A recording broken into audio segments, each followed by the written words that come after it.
ጤና ይስጥልን ሰላም የተወደዳችሁ በኢትዮጵያና በመላው ዓለም ያላችሁ ተከታታዮች እንደምን ቆያችሁ? ዛሬ ሰኞ ነው። ተወዳጁ የዜና ሾው ዜና ኢትዮጵያ እዚህ አዲስ አበባ ከሚገኘው የኢቢሲ ዋናው ስቱዲዮ አገናኝቶናል። ሮዛ በኮልና ሰለሞን ኃይለ ኢየሱስ ዜና ኢትዮጵያን እየመራን እስከ 8 ሰዓት ድረስ ከናንተ ጋር እንዘልቃለን። እንደሁልጊዜው እንደምንጋብዘው አብራችሁን እንድትቆዩ በአክብሮት እንጋብዛለን። አበይት ጉዳዮቻችንን እናስቀድም። ኢትዮጵያ ተግባራዊ ያደረገችው ያለው የአየር ንብረት ለውጥ ምላሽ እቅድን ለማስቀጠል በቁርጠኝነት እየሰራች እንደምትገኝ የፕላንና ልማት ሚኒስቴር ገለጸ።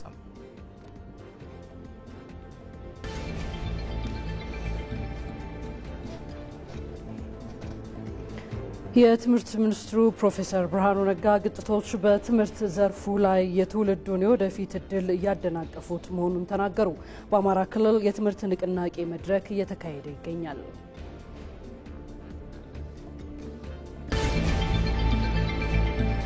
ሁለተኛው የምስራቅ አፍሪካ ጥበባትና ባህል ፌስቲቫል በስኬት መጠናቀቁን የባህልና ስፖርት ሚኒስትሩ አሸዊት ሻንካ ተናገሩ።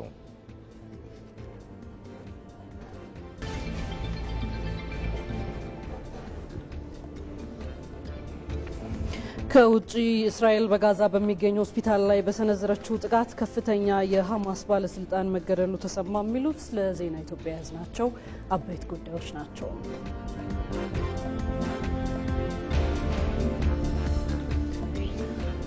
እዚህ ከዋናው ስቱዲዮ በቀጥታ ስርጭት ከምትከታተሏቸው ዘገባዎች በተጨማሪ ባልደረቦቻችን በተለያዩ ጉዳዮች ከደቂቃዎች በኋላ ማብራሪያ እየሰጡን ቆይታ የሚያደርጉ ነው የሚሆኑት። መሐመድ አልቃድር ይታየኛል። ኢትዮጵያ ተግባራዊ እያደረገችው ያለው የአየር ንብረት ለውጥ ምላሽ እቅድ ለማስቀጠል ምን እየተሰራ ይሆን የሚለውን ሀሳብ ውይይት እየተደረገበት ነው። ማብራሪያ የሚሰጠን ይሆናል። በአማራ ክልል የትምህርት ንቅናቄ ተጀምሯል። የትምህርት ሚኒስትሩ ፕሮፌሰር ብርሃኑ ነጋ በክልሉ ያለው ግጭት የትምህርት ዘርፉን እና የትውልዱን የወደፊት እጣ ፋንታ እክል እንዲፈጥርበት እያደረገ ነው ማለታቸውን ተከትሎ የተነሱ ዋና ዋና ነጥቦችን የሚያጋራን ይሆናል። ብሔራዊ ትርክት ግንባታ በኢትዮጵያ ወንድማማችነትና እህትማማችነት እሴቶች ላይ እንደምን ይገለጻል? ቴዎድሮስ ታደሰ አለ ከስፍራው ወደ በኋላ ላይ መረጃዎችን የሚያጋራን ይሆናል።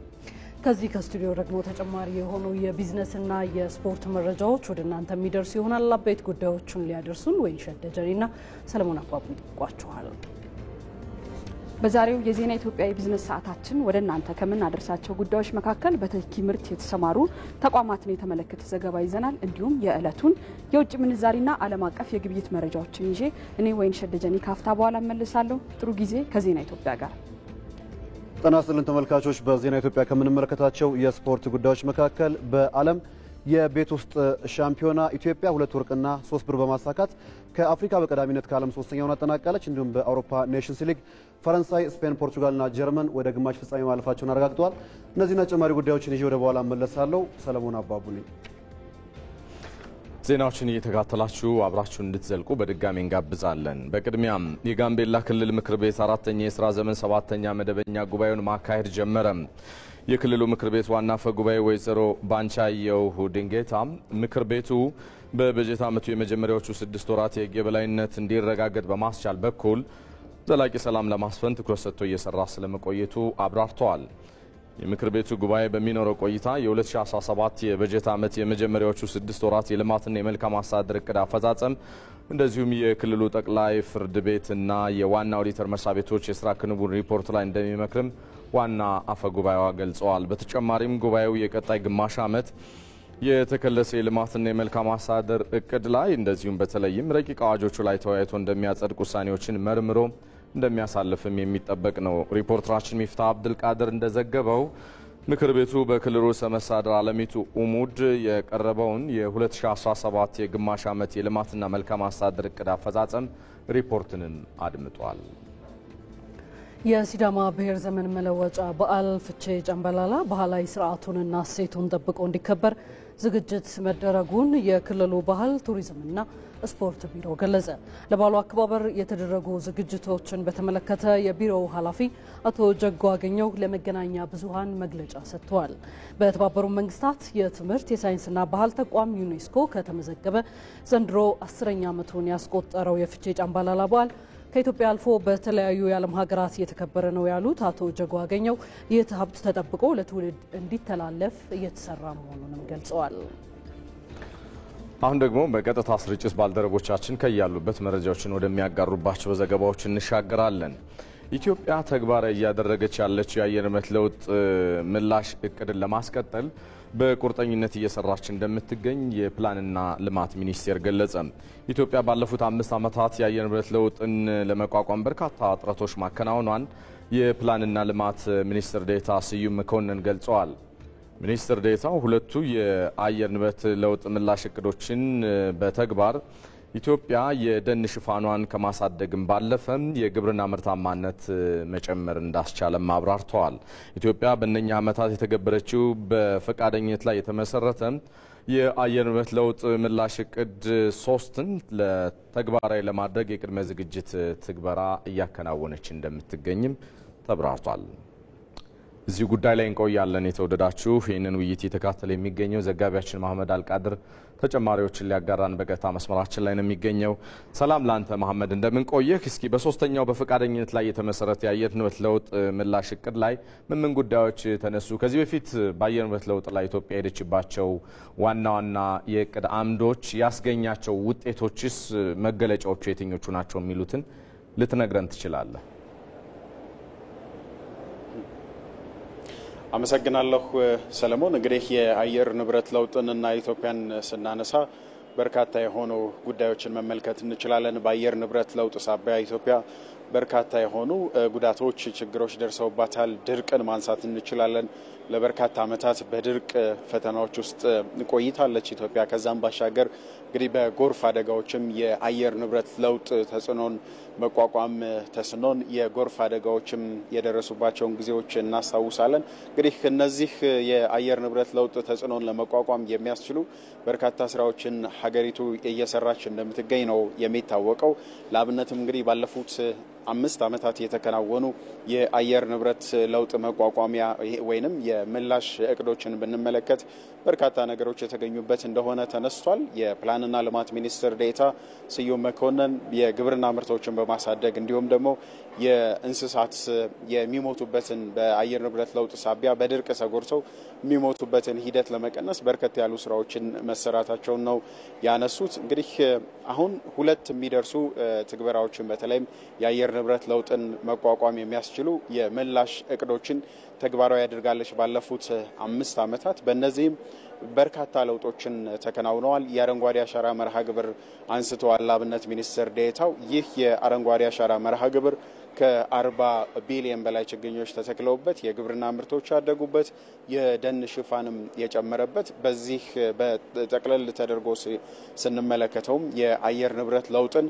መቋቋም የሚቻልባቸው ሁኔታዎችን ያመቻቸ መሆኑን ነው ያነሱት። እነዚህ ሁለቱ እንግዲህ የፓሪስ ስምምነትን መሰረት አድርገው የፓሪሱ የአየር ንብረት ለውጥ ስምምነትን እናውቃለን። በርካታ ሀገራት የሚያደርሷቸውን ተጽዕኖዎች በተለይም አማቂ ጋዞችን የሚለቁ ሀገራት የሚያደርሷቸውን ተጽዕኖዎች ለመከላከል በርካታ ስምምነቶች ተደርገውበት ነበር። ይሁንና ተግባራዊ አልተደረገም በየሀገራቱ ማለት ነው። በተለይም ያደጉ ሀገራት ለታዳጊ ሀገራት መክፈል ያለባቸውን ክፍያዎች ያልፈጸሙባቸው ሁኔታዎች አሉ። ከዛም ባሻገር አማቂ ጋዞችን የሚለቁበትንም ሂደት የመቀነስ ሁኔታዎች ውስጥ የሚያስገባ ስምምነትን ቢያደርጉም አሁንም ያንን ማድረግ አልቻሉም። ይሁንና ኢትዮጵያ ሁለቱን የአየር ንብረት ለውጥ የምላሽ እቅዶችን በዚሁ በፓሪስ ስምምነት ማዕቀፍ ውስጥ ተግባራዊ አድርጋ በርካታ ስራዎችን አከናውናለች ነው ያሉት ሚኒስትር ዴኤታው። በሶስተኛውም የአየር ንብረት ለውጥ የምላሽ እቅድ ላይ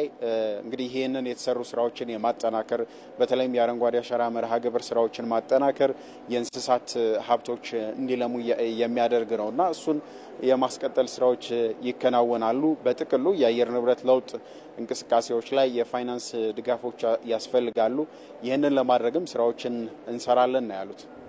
ባልደረባችን መሐመድ አልቃድር ከስፍራው በቀጥታ መስመራችን መረጃዎችን ስላጋራህ እናመሰግናለን። መልካም ቀን። ዘገባዎቻችን ቀጥሏል። በቀጥታ ሪፖርተሮቻችን ማብራሪያ የምንጠይቅባቸው ጉዳዮች ላይ ነው የምንገኘው። የትምህርት ሚኒስትሩ ፕሮፌሰር ብርሃኑ ነጋ ግጭቶች በትምህርት ዘርፉ ላይ የትውልዱን የወደፊት እድል እያደናቀፉት ነው ሲሉ ተናገሩ። በአማራ ክልል በትምህርት ንቅናቄ መድረክ በባህር ዳር ከተማ እየተካሄደ ነው። በክልሉ በተፈጠረው የጸጥታ ችግር ምክንያት የተጎዳው የትምህርት ዘርፍ ላይ ለመምከር ዓላማ ባደረገው በዚህ የንቅናቄ መድረክ የክልሉ አመራሮችና ባለድርሻ አካላት እየተሳተፉ ነው። እዚህ ርዕሰ ጉዳይ ላይ እንቆይ። እዛ ደግሞ ያለውን ሁኔታ እየተከታተለ የሚገኘው መድረኩን እየተከታተለ ያለውን ሪፖርተራችን ሳሙኤል ወርቃየውን በቀጥታ መስመራችን ላይ እናገኘውና ከሱ ጋር ቆይታ እናደርጋለን። እንዴት ውለሃል ሳሙኤል? እንግዲህ በዚህ በንቅናቄ መድረክ ላይ በተለይ በክልሉ የተፈጠረው የጸጥታ ችግር በትምህርት ዘርፉ ላይ ምን ተጽዕኖ አሳድሯል ነው የተባለው? እሱን እስኪ ዘርዘር አድርገህ አድርሰን። አመሰግናለሁ። እንግዲህ እንደሚታወቀው ከአንድ ዓመት በላይ የቆየው በአማራ ክልል የተፈጠረው ግጭት በተለያዩ ዘርፎች እንግዲህ ተግዳሮት ሆኖ መቆየቱ በተለያዩ አጋጣሚዎች ሲነሳ ቆይቷል። ከነዚህ ዘርፎች መካከል ደግሞ የትምህርቱ ዘርፍ በዋነኝነት ይጠቀሳል ማለት ነው። በዛሬው ዕለትም በባህር ዳር ከተማ የዚሁን በግጭት የተጎዳውን የትምህርቱን ዘርፍ መጠገን በሚቻልባቸው ጉዳዮች ላይ የሚመክርና የተለያዩ አቅጣጫዎችንም ያስቀምጣል ተብሎ የሚጠበቅ የትምህርት ንቅናቄ መድረክ ነው እየተካሄደ የሚገኘው።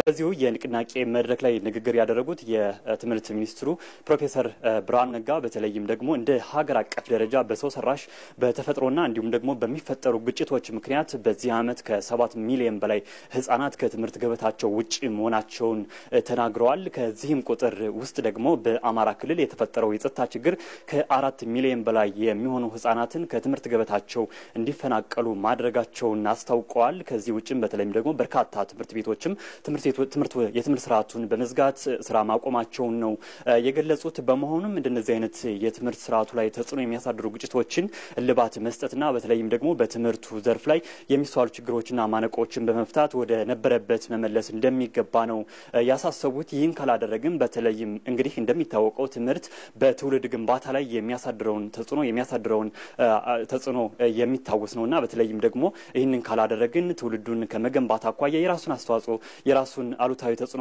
ጫና ማሳደሩ አይቀርም። ኢትዮጵያ ከምትፈልገው የሰው ኃይልና በተለይም ደግሞ የህፃናትን መብት ከማስከበር አኳያም እንግዲህ ህፃናት ትምህርት ለህፃናት እንደ መሰረታዊ መብት ሆኖ የሚቆጠር በመሆኑ ይህን ከማድረግ አኳያ በጋራ መስራት ይጠበቃል ብለዋል። የአማራ ክልል ርዕሰ መስተዳድር አረጋ ከበደም በተለይ በክልሉ ባለፉት ጊዜያት ከኮቪድ-19 ወረርሽኝ ጨምሮ በዛም በሰሜን ጦርነት የነበረው አሁን ደግሞ በክልሉ ያለው የጸጥታ ችግር በትምህርት ዘርፉ ላይ በትምህርት አጠቃላይ በትምህርት ማህበረሰቡ ላይ ተጽዕኖ እያሳደረ መሆኑን ገልጸዋል። ይህ ተጽዕኖ ታዲያ ለመቅረፍ ከአመራሩ ጀምሮ የተለያዩ የባለድርሻ አካላትን ርብርብ እንደሚጠይቅም ገልጸዋል። ለአብነትም እንግዲህ ወላጆች ከፍተኛው ሚና ይጫወታሉ ተብሎ ይጠበቃል። በየአካባቢያቸው የትምህርቱን መቋረጥ ሊያስተጓጉሉ የሚችሉ ወይም ደግሞ ትምህርት ሊያስተጓጉሉ የሚችሉ ተግባራትን በጋራ በመቀልበስና በመዋጋት ከዛ ባለፈም ደግሞ ለትምህርቱ ማህበረሰብ አስፈላጊውን ጥረት በማድረግና ወደ ነበረበት እንዲመለስም የወላጆች ሚና ከፍተኛ መሆኑን አንስተዋል። እንግዲህ አመራሮች ከዚሁ ረገድ በቁርጠኝነት ከመስራት አኳያ ክፍተቶች እንዳሉ ነው እንግዲህ ርዕሰ መስተዳድሩ ያነሱት። ከዚህ አኳያ በተለይ ክልሉ ስራዎችን እየገመገመና በቀጣይም ደግሞ በትምህርት ማህበረሰብ ትምህርቱን መልሶ መጠገን በሚቻልባቸው ጉዳዮች ላይ በጋራ እንደሚሰራና በቅንጅት መስራት እንደሚጠይቅም ተገልጿል ማለት ነው። እንግዲህ ፕሮፌሰር ብርሃኑ ነጋ እንግዲህ ባለፈው ዓመታት የተጀመሩ የትምህርት መሰረተ ልማት ማሻሻያ ፕሮግራም እንደ ሀገር አቀፍ መጀመሩ የሚታወቅ ነው። እንግዲህ እንደ ክልል ይህ የጸጥታ ችግር እንደ አንድ ተግዳሮት ሆኖ ቢቆይም ይህን ከማሟላት አኳያም እየተሰራ መሆኑን ገልጿል። እንግዲህ በዚህ ዓመትም ክረምቱ ከመግባቱ በፊት 17 ትምህርት ቤቶችን በመገንባት ይጠናቀቃሉ ተብሎ እንደሚጠበቅና በዚህም በትኩረት እየተሰራበት እንደሚገኝ ተገልጿል። ነገር ግን ይህን ግጭት ግን በተለይ በትምህርት ማህበረሰቡ ዘንድ በትምህርት ዘርፉ ዘንድ እያሳደረ ያለውን ተጽዕኖ ግን በጋራ መረባረብ ለማስቆም በጋራ መረባረብ ይገባል ብለዋል። ለጊዜው ያለኝ መረጃ ይህን ይመስላል። እናመሰግናለን ሳሙኤል ወርቃየሁ ላደረስከን መረጃ። እንቀጥላለን። የብሔራዊ ትርክት ግንባታ በኢትዮጵያ ወንድማማችነትና የእህትማማችነት እሴቶች እንዲዳብሩ ስለማስቻሉ ተገለጸ። ባለፉት 7 የለውጥ ዓመታት ታዲያ የተገኙ ውጤቶች ስኬት ዙሪያ የሐረሪ ክልል ብልጽግና ፓርቲ ጽህፈት ቤት ኃላፊ ጌቶ የሳ በጉዳዩ ዙሪያ መግለጫ ሰጥተዋል። እዚህ ጉዳይ ላይ እንቆያለን። የተወደዳችሁ የመግለጫውን ሙሉ ሀሳብ የተካተለው ዘጋቢያችን ቴዎድሮስ ታደሰ ከስፍራው በቀጥታ መስመራችን ይገኛል። ተጨማሪ መረጃዎችን ሊያጋራን። ሰላም ላንተ ቴዎድሮስ፣ እንደምን ቆየ? በመግለጫው የተነሱ ዋና ዋና ሀሳቦች ምንድን ናቸው? የ7 ዓመታት ስኬቶችና ተግዳሮቶችስ የትኞቹ ናቸው ተባለ? መልካም ሰለሞን፣ እንዴት አረፈዳችሁ ተመልካቾቻችን። እንግዲህ እንደሚታወቀው ለውጡ ከመጣ አሁን ላይ ወደ 7 ዓመታት ሞልቷል። እንግዲህ ባለፉት 7 ዓመታት በተለያዩ የልማት የመልካም አስተዳደርና የሰላም ግንባታ ስራዎች ላይ የተገኙ ውጤቶችን አስመልክቶ የብልጽግና ፓርቲ ሐረሪ ክልል ቅርንጫፍ ጽህፈት ቤት ኃላፊ ጌቱ ወየሳ መግለጫ ሰጥቷል። በተለይ በክልሉ በዋናነት ከዚህ ከገዢ ትርክት ግንባታ ጋር ተያይዞ የተፈጠሩ ስኬቶችን እንዲሁም ደግሞ ከዚህ ቀደም ከለውጡ በፊት በሐረሪ ክልልን እንደምሳሌነት በማንሳት የነበሩ መሳሳቦችና በተለይ ጥርጣሬዎች የክልሉን ልማት ወደ ኋላ ያስቀሩ መሆናቸውን አንስተዋል ማለት ነው። እንግዲህ ከለውጡ በፊት በነበሩ ዓመታት በተለይ ሁለት ጽንፍ ያዙ ሐሳቦች በሀገሪቱ ሰርጸው እንደነበረ ይህም ደግሞ ፍጹም አንድነትን የሚያቀነቅን በዛ ላይ የተመሰረተ ትርክት ሲሆን ሁለተኛው ደግሞ ፍጹም መነጠልን መሰረት ያደረገ እሳቤ የፈጠረው ትርክት መሆኑን አንስተዋል። እነኚህ ትርክቶች እንግዲህ ሀገርን ለአደጋ የዳረጉ እንዲሁም ደግሞ በህዝቦች መካከል ጥርጣሬን የፈጠሩ መሆናቸውን ነው ያነሱት ማለት ነው። እንግዲህ ከለውጡ በኋላ በተለይ በዋናነት ብሔራዊ የሆነ ገዢ ትርክትን በመገንባት በህዝቦች መካከል መተማመንን እንዲሁም ደግሞ የወንድማማችነትና የእህትማማችነት እሴት እንዲዳብር በተከናወኑ ተግባራት አሁን ላይ በህዝቦች መካከል ፍጹም የሆነ መተማመን መፈጠሩን አንስተዋል። በሐረሪ ክልልም እንግዲህ በተለይ በሀብሊና በኦዲፒ መካከል የነበሩ መሳሳቦች በክልሉ ሁለት መንግስት ያለ እስኪመስል ድረስ ሰላም እንዳይኖር እንዲሁም ደግሞ ልማቶች እንዲጓተቱ ማድረጉን አንስተዋል። ከዛ ባሻገር በህዝቦች መካከል በአመራር መካከል የነበረው መከፋፈል በህዝቦች መካከልም መከፋፈልን እየፈጠረ እንደነበረ አንስተዋል ማለት ነው። ከዚህ ከ7 ዓመታት በኋላ ግን በህዝቦች መካከል አንድነትን በመፍጠር አመራርን በመገምገምና ፍጹም የሆነ ወንድማማችና እህትማማች እሴትን ለማጎልበት በተከናወኑ ተግባራት በክልሉ ከፍተኛ በሚባል ደረጃ ሰላም መስፈኑን እንዲሁም ደግሞ የልማት ስራዎች መከናወናቸውን ህዝብን የማህበራዊ ኢኮኖሚያዊና ፖለቲካዊ ተጠቃሚነት ያረጋገጡ የልማት ስራዎች መከናወናቸውን አንስተዋል።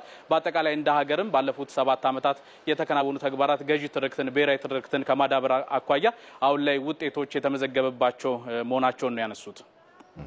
ባልደረባችን ቴዎድሮስ ታደሰ ከስፍራው መረጃዎችን ስላጋራህ እናመሰግናለን። መልካም ቀን። ዜና ኢትዮጵያችን ወደ እናንተ መድረሱን ቀጥሏል። የተወዳጁ ተመልካቾቻችን በዝርዝር ወደምንመለከታቸው ጉዳዮች ተሻግረናል። ሁለተኛው የምስራቅ አፍሪካ ጥበባትና ባህል ፌስቲቫል በስኬት መጠናቀቁን የባህልና ስፖርት ሚኒስትሯ ሸዊት ሻንካ ተናገሩ። ፌስቲቫሉ በቀጠናው ሀገራት የባህልና የህዝብ ለህዝብ ትስስርን የሚያጠናክር እንደሆነም ተጠቁሟል። አባዲ ወይናይ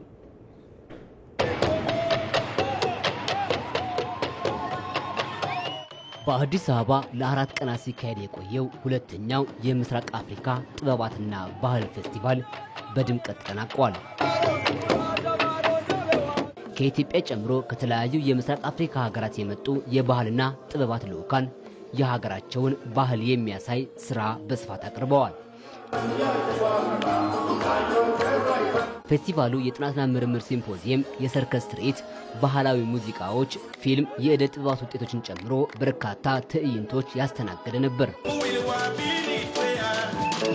የባህልና ስፖርት ሚኒስትሯ ሸዊት ሻንካ ፌስቲቫሉ በምስራቅ አፍሪካ ሀገራት መካከል የህዝብ ለህዝብ ትስስር ለማጠናከርና አንድነትን ለመፍጠር ከፍተኛ ሚና እንደነበረው ተናግረዋል። የስምንቱ ምስራቅ አፍሪካ ሀገራት ባህል ቡድኖችና የኢትዮጵያ ባህል ቡድኖች ከሁሉም ክልል ከከተማ የመጡት አንድ ላይ ትዕይንት ሲያሳዩ ያለ ቋንቋ ያለ ባህል ልዩነት ሁላችንም በስሜት ተነስተን በጋራ ያከበርንበት እዚህ ዘርፍ ትልቅ አቅም እንዳለም ጭምር ያየንበት የቀጠና ህዝብን አብሮነትን ለማጠናከር ቀጠናዊ ትብብርን ለማሳደግ በህዝቦችና በአገራት መካከል መተማመንን ለመፍጠር እነዚህ አይነት ዝግጅቶች በጣም ወሳኝ ናቸው።